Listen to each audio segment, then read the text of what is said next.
Maangas na fight scenes ng kwelang mga karakter.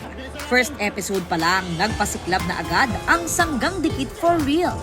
Mga magnanakaw ang unang nakaaway ni Tonyo, played by Dennis Trillo, at ni Bobby Jeneline Mercado. Dumaan kami sa training, Yes. sa handling ng firearms, sa paano bang sumipa ng tama. Lalo na ngayon nandito kami sa Milan, lalo na limited lang yung crew dito, wala kaming stunt double. Pagulong-gulong ako dun sa Sunken Garden. Grabe yung physical demand ng requirement dito sa show na to.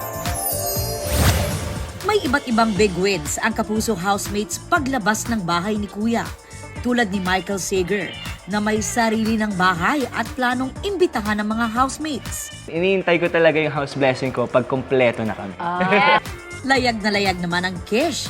At nang tanungin si Josh sa status nila ni Kira, She is a very special girl. na-evict man daw sila, laking pasasalamat nila sa suporta ng fans at sa opportunity.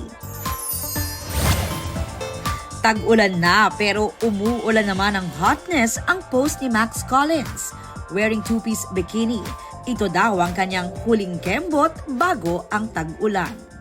Aubrey Carampel nagbabalita para sa GMA Integrated News.